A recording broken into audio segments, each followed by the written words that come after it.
Magandang hapon po mga kababayan. Kayo'y nakikinig dito lamang sa Radyo Migrante. Ako po si Waynes, kasama nyo sa kwentuhan at sa pagseserbisyo sa bayan.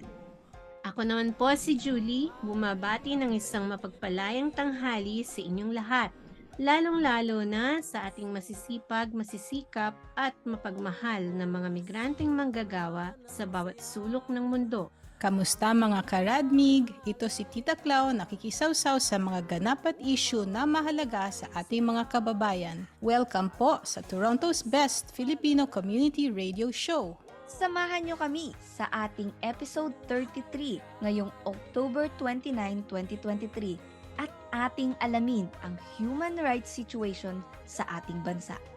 So today, we will talk about this week's top news dito sa Canada at sa Pilipinas. Mapakikinggan din natin ang isang tula na isinulat ni Ermetaryong Hibang na contributor ng KM64. And then makikinig tayo sa pulso ng mga umattend sa Songs of Solidarity Benefit Concert ng iChirp. At syempre, hindi po matatapos ang ating episode kung wala ang Pinoy Tayo segment kung saan mapakikinggan natin ang kwentuhan with Atty. Neri Colmenares.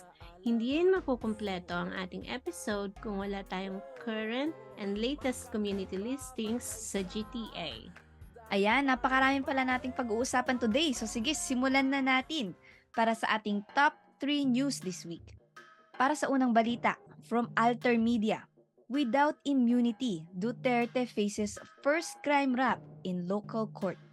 Nagsampa ng kasong grave threat si ACT Teachers Party Representative at Deputy Minority Leader Franz Castro laban kay dating Pangulong Rodrigo Duterte matapos nitong sabihin sa publiko sa isang panayam sa telebisyon na papatayin niya ang mambabatas at iba pang umano'y komunista. Quote, "He no longer has immunity. He is no longer president. He should not do this to a congressperson, much more to fellow Filipinos."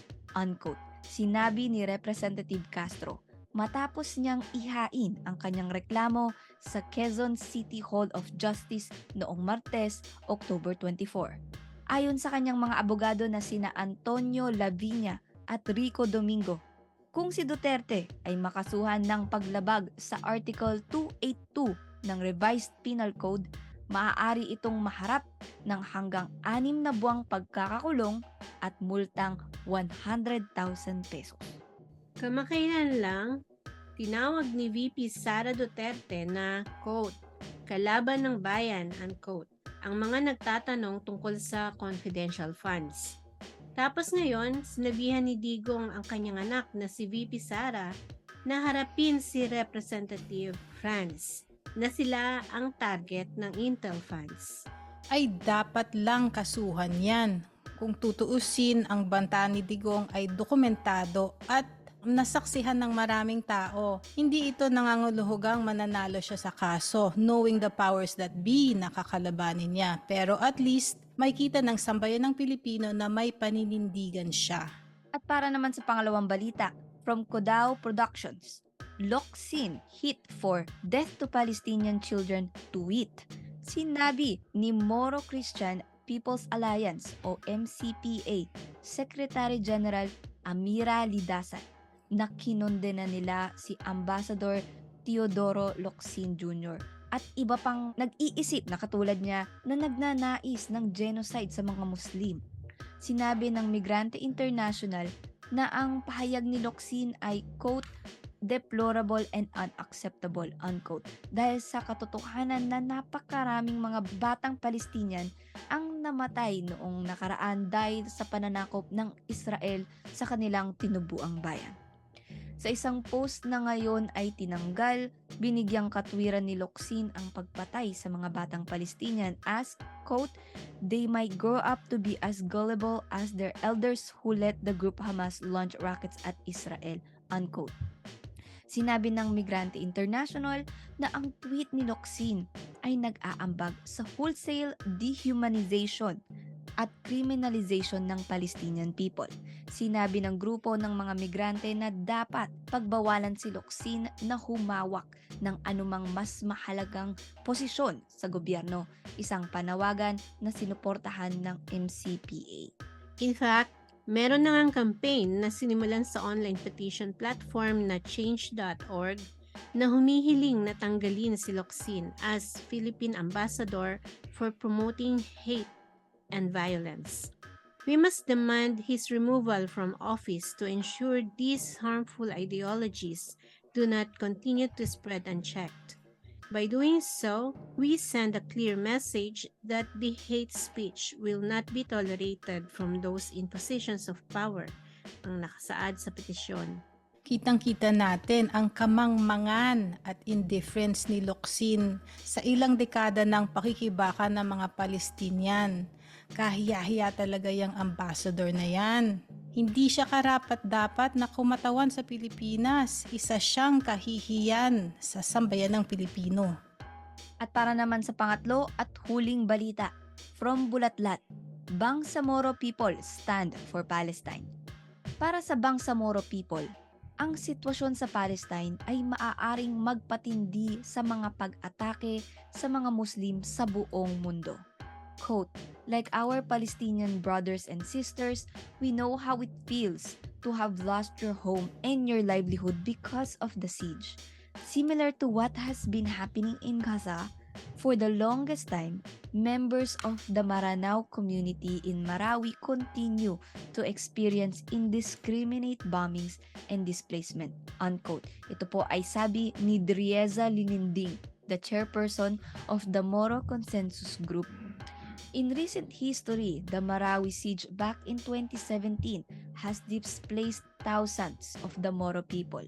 Ang 5 buwang conflict na ito ay nag-iwan ng kabuoang pinsala at pagkalugi sa $348 million ayon sa Asian Development Bank. Ito ang naging batayan ng deklarasyon ng batas militar sa Mindanao sa ilalim ni dating Pangulong Rodrigo Duterte na nagresulta sa malawakang paglabag sa karapatang pantao. Sa ilalim ng Administrasyong Ferdinand Marcos Jr., ang mamamayang Moro ay patuloy na naghahanap ng hustisya at para sa mga internally displaced na sana ay makabalik na sila sa kanilang mga tahanan na ngayon ay tinatawag na Ground Zero. Sa isang solidarity protest para sa Palestine na pinamunuan ng bagong alyansang makabayan noong Oktubre 11 sa Maynila, si Abu Muhajid Maulana Mamutuk, isa ring Maranao at miyembro ng Ranao Charitable Society, ay nagpahayag ng kanyang pakikiisa sa mga biktima ng decades-long colonial settlement sa Palestine. At ito po ang mga balita sa linggong ito.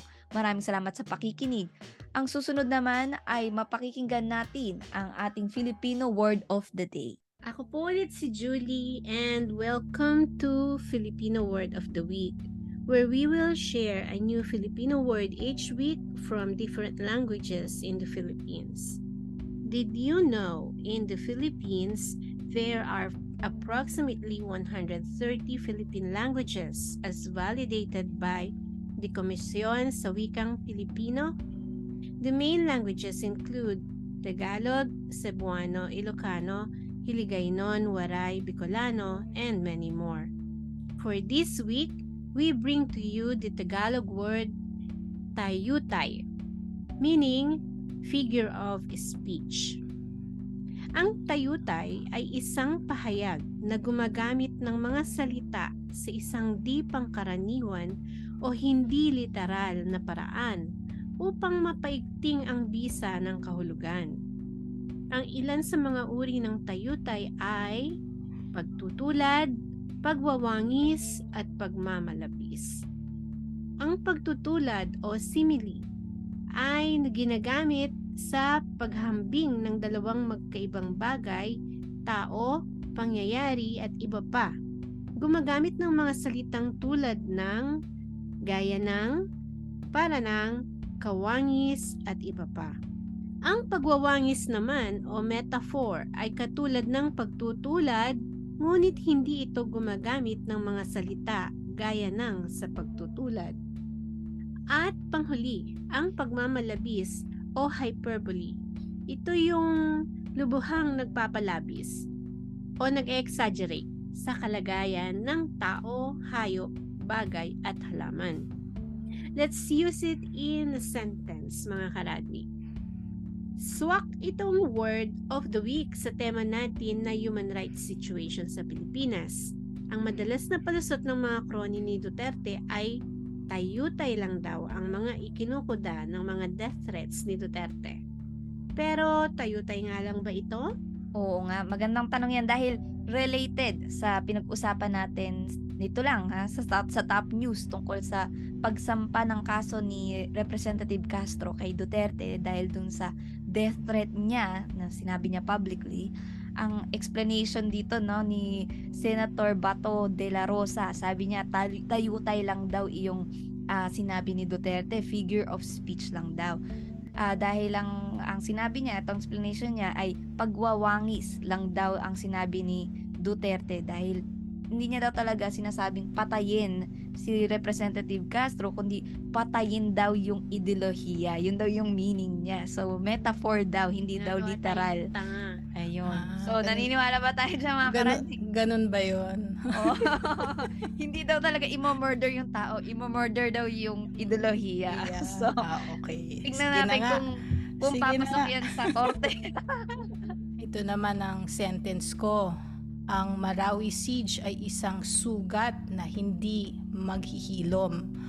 Ibig sabihin, ang implikasyon ng pagkukubkob sa mamamayan ng Marawi ay nagdulot ng malalim at lasting trauma na parang isang sugat na hindi naghihilom o maghihil. Sa tingin nyo, ano ba to? Pagwawangis o pagmamalabis? Salamat sa mga pag-share ng mga sentences. At salamat po sa pakikinig. Join us again next week to learn another Filipino word. Talagang mag-tune in ang mga kababayan natin sa segment na yan dahil it's a really good way to expand our vocabulary at matuto na rin tungkol sa mga pangyayari sa Pilipinas. Maraming salamat, Tita Julie. At para sa susunod na segment, lumubog tayo sa ating kulturang Pilipino. Ngayon naman para sa kulturang Pilipino, ako si Tita Clau. Nais niyo bang makadiskubre ng makabuluhang kanta at tula mula sa iba't ibang musikero at makata? Ang segment na ito ay magsisilbing espasyo para sa iba't ibang pagtatanghal na mga talento ng ating kababayang Pilipino. Handog namin ngayong linggo ang tula ni Ermetaryong Hibang, isang contributor sa KM64.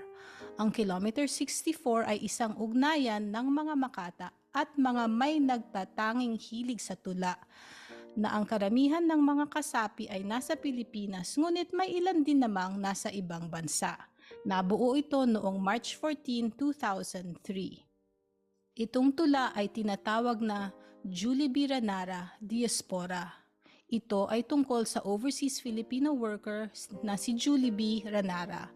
Siya ay ginahasa, pinaslang at sinunog ng anak ng kanyang employer sa Kuwait. Ang kanyang labi ay natagpuan sa disyero ng Kuwait noong January 21 nitong taon. Lumabas sa autopsy report na siya ay buntis noong siya ay pinatay. Ang pumatay sa kanya ay 17 years old na si Turki Ayed Al-Azmi. Nahatulan ng 15 years sa kulungan dahil sa pagpaslang kay Jollibee Ranara. Pakinggan po natin.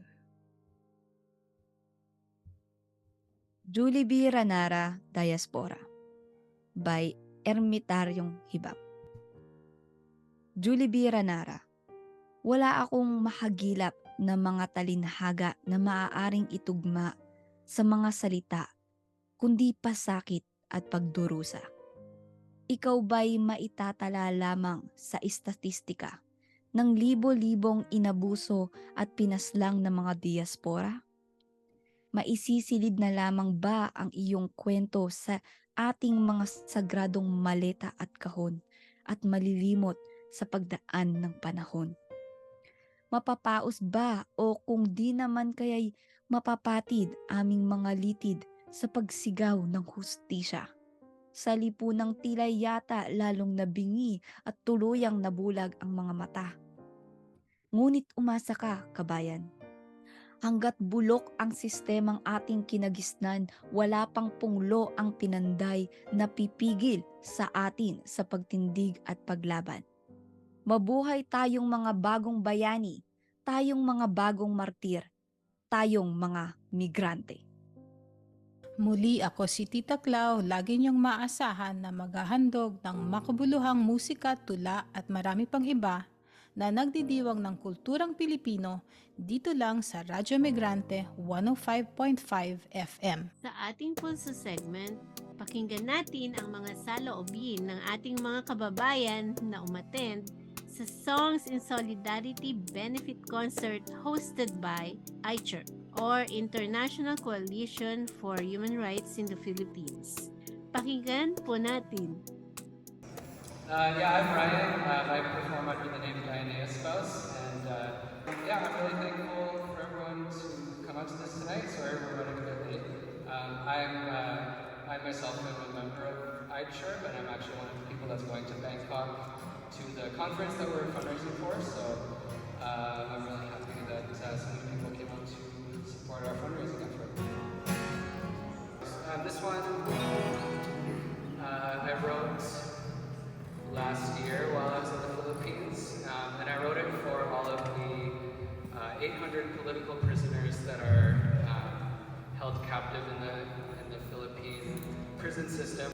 These are people who are just arrested a lot of the time without even being charged with anything. They're just kind of held for years in prison because of their political beliefs.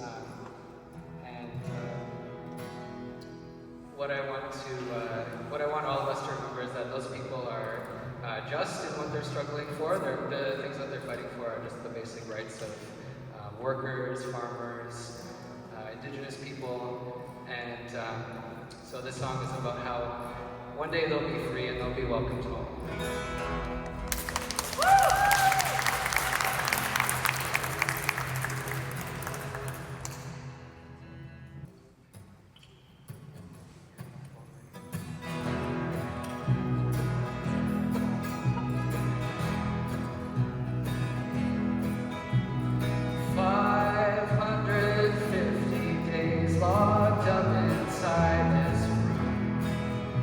I tallied every number on the stone.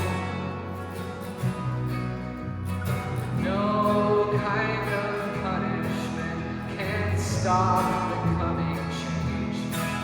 The people will welcome me home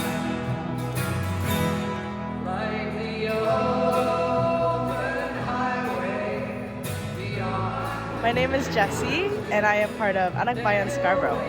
I enjoyed all the performances and all the EDs, just learning about kind of what the current situation is for the peasants and the farmers in the Philippines.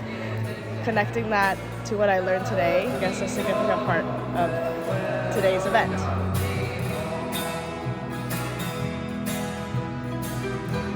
Hi, I'm Katrina, and I am part of Anak Bayan Toronto.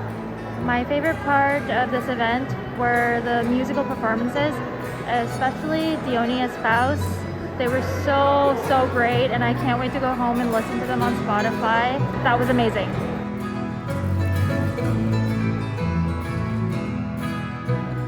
It was amazing. And it was really inspiring too, because there's always been music involved in the struggle in the Philippines.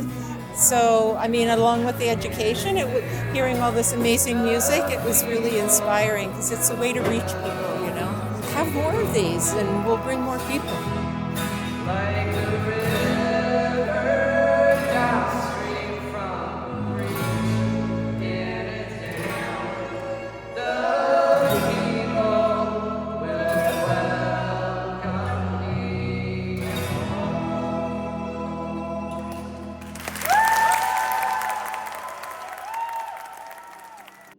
At iyan po ang ating PULSO segment sa linggong ito.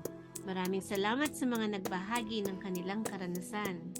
Patuloy po kayong nakikinig sa Radyo Migrante dito sa Toronto's Best Filipino Community Program, Vibe 105. Huwag kayong aalis mga kababayan. Mapapakinggan natin ang mga pahayag ni Atty. Neri Colmenares noong dumayo siya dito sa Toronto. Magpapatuloy po tayo after the break. Ayan, ako po ang inyong host, si Waynes, para sa ating Pinoy Tayo segment o Pinoy Talakayan at Usapan. Dito natin mapakikinggan ang talambuhay ng ating mga kababayan na migrant workers, international students at iba pa. Halina't pakinggan natin ang fresh na perspectives ng ating mga kababayang Pilipino. Mapapakinggan natin today ang mga pahayag ni Atty. Neri Colmenares noong dumayo siya dito sa Toronto para sa community forum na Usap Tayo Kabayan. Pakinggan po natin. Yes, thank you for the very warm welcome. I'm here for a forum organized by iChurch and Malaya, Canada, and to meet the representatives of the Filipino community and the media. I'm here upon the invitation of various Filipino groups, and one of the things I'd like, of course, to share with the Filipino community and the Canadian people and the Canadian government in general, that's why there are meetings in Ottawa, is of course sharing the current conditions in the Philippines, particularly human rights conditions in the country. And along the way, of course, discuss the grueling economic conditions of the Filipino people, of which I'm sure many of the Filipino community here, the various communities of Filipino groups here are very, of course, interested in the economic aspect also, precisely because we have a lot of kamag-anaks back home.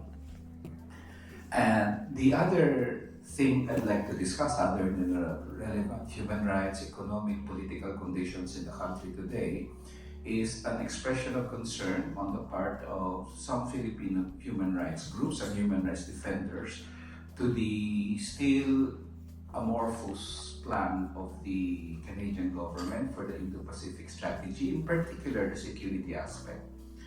Because if it entails security aid, military aid, we are very concerned that this will be used for not for anything, but for repression of activists and dissenters and opposition in the country. So we would just like to find out if there are already details on this, and of course also bring forth to the government of Canada certain concerns on the security aspect, especially military aid, to a very should we say rapacious military in the Philippines, and the police, of course. So that's the second aspect. And the third reason is to maintain relations, of course, with Filipino communities here, because you form a very major and a very important part of any of the struggles of the Filipino people for a better Philippines. I mean, whether or not you're in the Philippines or outside the Philippines, you still form part of the Filipino people. We consider you part of the Filipino people who are also concerned with the conditions back home. There have been reports, and that's recognized by the United Nations, the UN Human Rights Committee, and various other committees, UN Special Rapporteurs, that human rights violations continue to plague the country. And many of these were committed by the military, the police, and the state security forces. So we would just like to find out, after all the experience of the international community of how the police and the military killed thousands of people under Duterte, how can we now say that, we're going to offer taxpayers' money of Canadians to a military who has just barely a year ago, committed all these atrocities? I'm sure not a single Canadian taxpayer would want to spend a single dollar in a single bullet that would kill a Filipino. That is not something that I'm very sure the Canadian people would not want to do, and the community here would probably also not want to do, because we know the military there. No government in the world can say there has been reforms. There have been no reforms. Was there anybody prosecuted? Was anybody ever investigated? Duterte has not been investigated. So how can we say that there are reforms? Now, if there is a recognition that there have been no reforms, why give money to them? There are many people who need the funds. I mean, so many, but we can have aid, we can have trade, no problem, as long as it's of mutual benefit. But military aid is something that we want, we want to know and find out from the government. Is there a recognition that the military and the police have changed? Because if there's none, why give them money for that? There are many human rights groups, human rights defenders, church people who are going to defend human rights and call for reform. So why not give them aid? So those are questions as of now, because the status of the strategy is just we've heard in the papers, there's going to be an MOU, it will consist of this, and that. No specific details yet, and we hope there could be some clarification on this, or at least we can put up our own position on the issue, rather than be vague about the whole thing, because this will not only impact on your taxes, this will not only impact on your budget here in Canada, this will impact on the lives of the Filipino people too. And I really hope that there will be some exchanges of information on both sides, whether the government of Canada and the Philippines, and the people of Canada and the people of the Philippines on this very particular issue, because it impacts on both peoples and both countries. We want to find out first whether or not there is insurance and specificity that this funding will go to West Philippine Sea. The moment you don't have any control of where this funding will go, but you only go there on the mere promise of the Philippine government, the Philippine military, that we will use this for the West Philippine Sea, but who can tell? I mean, they've been using people's money in the Philippines in the budget for their confidential and intelligence funds, for their maharlika. I mean, they bring it to anything they want. So would the Canadian government have this kind of specificity involved in here?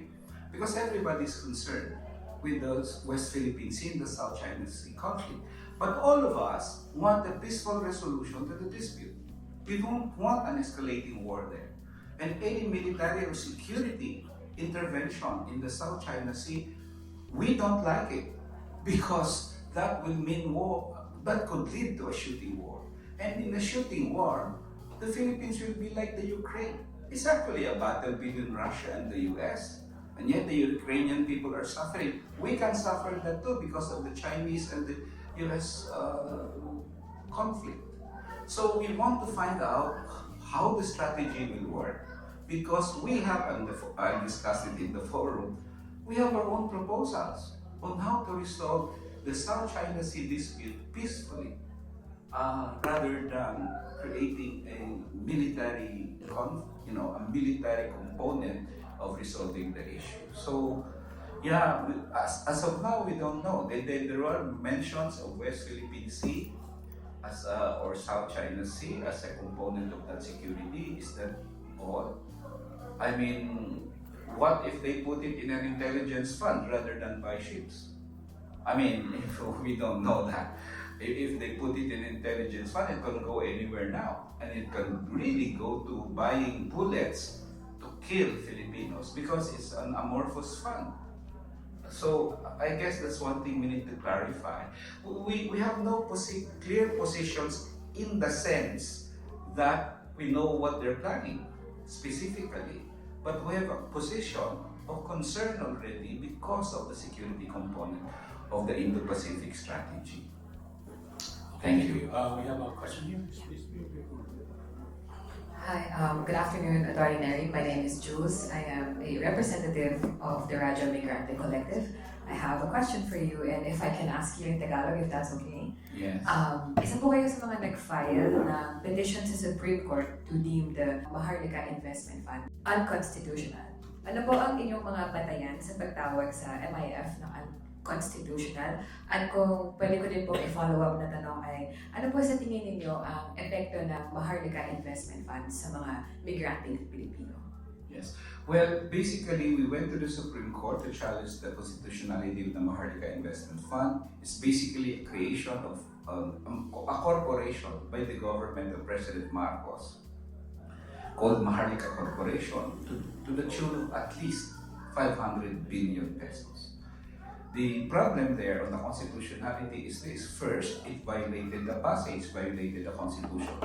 That bill was passed on the basis of an emergency certification from President Marcos that there was an emergency wherein the bill no longer requires 3 readings, which is required by our Constitution. All bills, and I'm sure even the Canadian bills here, would have to probably be heard.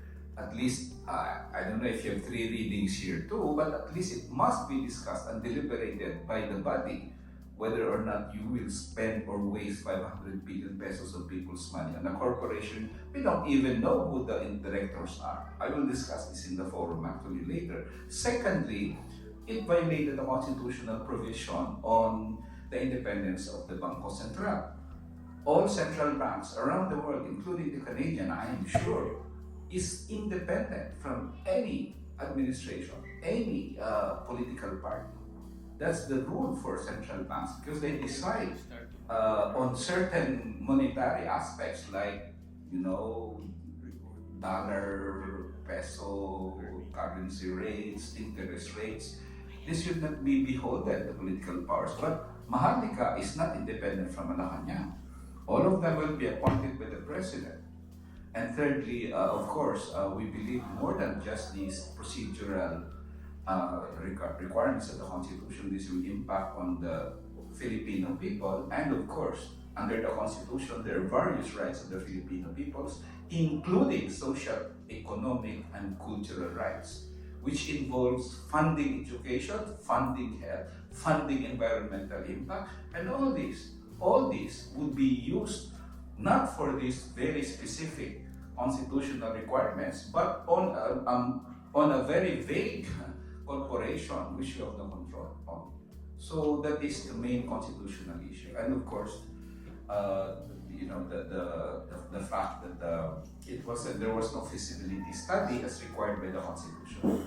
I mean, if we're going to waste 500 billion pesos of much needed funds on a corporation we don't even know will earn, that is a violation of the constitutional requirement which says any GOCC, government-owned corporation, must undergo a feasibility study before it can be created. So that is the Maharlika. Well, what is its impact on the Filipino people? Actually, you form part of that. The remittances, the taxes the Filipinos pay, whether you're abroad or outside, as long as you're a migrant, that you pay taxes to the Philippine government, that forms part of it. But even if you're no longer paying taxes to the Philippine government, if you're there and you buy something in the Philippines, whether you buy a house, a lot, a gasoline, or mantika, whatever you buy for your family there, when you're there, but even if you're not there, you pay taxes. We also value-added tax, and value-added tax is one of the largest taxing source of the Philippine government. So in a sense, you also contributed to the 500 billion pesos. And you're expecting your contribution, your remittances, your contribution to the Philippine government, to the Filipino people, to go to your relatives, to go to the Filipino people, health, education. But what if they're going to be spent on a 500 billion spree for corporations unknown? I guess you're as much concerned as anybody else. Because after all, these are still your relatives, these are still your kamag-anak and your kababayans who are going to be deprived of public funds that should benefit them. So that is, I guess, an impact on all Filipinos, whether you're abroad or in the Philippines, to make sure that public funds are spent for the Filipino people and as mandated by the Constitution and as, of course, required by the Filipino people themselves. In the first place, the issue that I'd like to find out for now is what is the component of the Indo-Pacific strategy, especially in security, because these are in broad strokes. As of now, unless one of you has a copy, one of the media here has a copy already of the strategy, that would be very interesting. But are we concerned with the security aspect? Yes. We're concerned with the security aspect because, as I mentioned, it will fund a military and a police that has been proven, not by chismis, not by allegations, unfounded allegations, but by facts themselves, about being extremely horrible and atrocious state security forces that has committed a lot of human rights violations. That is mentioned by various governments, and I think the Canadian government expressed that concern during the time of President Duterte. So what happened to that? The United Nations Human Rights Committee, and various other members of the International Committee expressed that. So is there that same concern still from the Canadian government with regards to conditions of human rights in the Philippines or not? If not, why? Did you see any reform? Did you see any prosecutions? Did you see any investigations? Or noting that merits, that satisfies the Canadian government's requirement for human rights respect? There are no dead ends in social reform. It is a continuing struggle of the people. The issue of what they have the power. Well, Marcos the first had the power during martial law. But lo and behold, in 1986, the Filipino people stood up and said enough. Estrada had the power during his time, but EDSA too said no, of course not. And then they had the power, they wanted to push Chacha, the people said no. And then they were defeated in Chacha.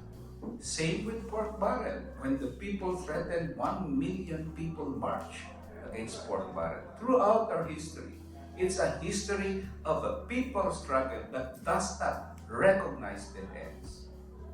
The power does not reside on them. In reality, the power resides on the people. It just needs the people to realize that the power is in us. I'm not talking about the Constitution, of which Oswald is very familiar. See, sovereignty resides on the people, and all government power emanates from them. But even beyond the Constitution, that is a realization of peoples around the world, including the Philippines. That in the end, it is that power, and we can discuss that in the forum. But I've always said, every time I talk, there are 3 arenas for battle here, and all of them are important. And it's KKK. Always remember KKK. Because we are lawyers and there are legal issues, we battle it out in the Korte. Because we are members of parliament, so to speak, we battle it out in Congreso. But there is also a third K that is an important part of the arena, and that is the battle sa kalsada. So, Congreso, Korte, Kalsada, where did we win most of our victories? We didn't win it mostly in the courts. You have to pass through judges and justices and lawyers. We didn't win it mostly in Congreso. You have to pass through congressmen and dynasties and senators. But we won it in the Kalsada. That was EDSA 1, EDSA 2, Chacha, pork barrel, and many other victories in that. So there is no dead end in social liberation. And for me, I've learned a lesson in my 3 years in the Congress, which probably sums up my belief and my hope.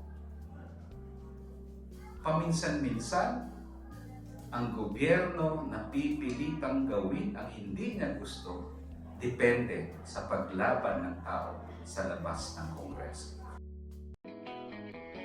Maraming salamat muli sa inyong pagsubaybay sa ating Pinoy Talakayan at Usapan o Pinoy Tayo. Maraming salamat muli kay Atty. Neri Colmenares.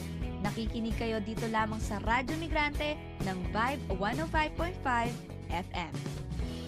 And to learn more from our past and future episodes, just check us out on Instagram, Facebook, YouTube, and Spotify. Subscribe and follow us na rin para lagi kayong updated. Isulat nyo lang ang Radyo Migrante Toronto sa search bar. At syempre, to stay updated sa happenings sa ating community, narito ang mga event at announcements. At sa unang announcement, Mandaragat Anthology of the Press on November 4. Filipino-Canadian writers and storytellers from across Canada are making their words heard through the release of a new book, Mandaragat, an anthology of Filipino-Canadian writing published by Cormorant Books. 49 writers, both new and established, collaborated to put together the book that showcases through short stories, personal essays, poems, and other genres the collective experience of the Filipino community in Canada. Mandaragat, a Filipino word that means voyages of the seas or seafarers, is symbolic of the immigrant community who first arrived on Canada's shores over 150 years ago. The book will be released by Cormorant Books on November 4, but is now available for pre-order online with the option to shop local through this link, www.cormorantbooks.com/mandaragat. Follow Mandaragat on Instagram at mandaragat_anthology for excerpts from contributors. At sa pangalawang event, get ready for the ultimate #Canto Night Food Fest. Canto by Tita Flips invites you to, quote, undas, ondandas, unquote. A night celebrating family and friends living and from beyond grave. Join us on October 27th from 5 p.m. to 12 a.m. for a barbecue extravaganza. We'll be feasting to live music around a train of charcoal grills where you can grill your own skewers for just $2 each. October 27th, remember that. We will be there. At para sa huling ating community event, join us at the Filipino Night Market Toronto. This is a celebration of Filipino culture and community. Experience vibrant stalls, mouth-watering dishes, live performances, at cultural activities. At sabi nga nila, immerse yourself in the magic of Simbang Gabi this holiday season. So ito po ay December 2 at 4 to 10 p.m. and December 3 at 12 noon hanggang 9 p.m. sa may Artscape Winchwood Barnes, 601 Christie Street, Toronto. Libre po ito. Bisitahin ang Filipino Night Market TO on Instagram para sa mga tickets. Interesado ba kayo na maging bahagi ng Radyo Migrante? Halina't sumali sa Radyo Migrante Collective. There are open positions for new researchers, scriptwriters, interviewers, co-hosts, editors, and social media coordinators. I-message nyo lang kami sa aming Instagram, Facebook, or email. Mahanap nyo kami as Radyo Migrante o Radyo Migrante Toronto. At dito nagtatapos ang isa na namang makabuluhang episode ng Radyo Migrante. Ipagpapatuloy natin ito next week kung saan ipagdiriwang natin ang Sweet 16 ng Radyo Migrante. Makakasama natin ang mga dating host and members para sa isang interesanting diskurso patungkol sa papel ng community radios sa pagtitibay ng samahan ng mga kababayan natin na nasa diaspora. Maraming salamat sa ating mga listeners sa pagtangkilik. Napakahalaga po ng suporta nyo sa ating community radio show. Kita-kits tayo next week. Muli, sana po ay marami kayong natutunan sa isang oras na pinagsaluhan natin. Please be kind to yourself and enjoy the rest of your day dahil bukas ay simula na naman ng hindi maiiwasang pagbabanat ng buto at ng patuloy na pakikipagsapalaran para sa ating mga mahal sa buhay na umaasa sa atin. Padayon mga karadnig para sa progresibong politika at pagbabago. Sa tulong ng mga kababayan natin na bumubuo ng Radyo Migrante, kay Atty. Neri Colmenares, kay Carla Ramirez para sa kanyang kantang Migranteng Pilipino, at higit sa lahat sa inyo pong mga nakikinig sa Radyo Migrante tuwing linggo mula 1:00 hanggang 2:00 ng hapon. Maraming salamat po. Hanggang sa susunod mga kababayan, muli mabuhay po kayo at Mabuhay ang bayang Pilipinas!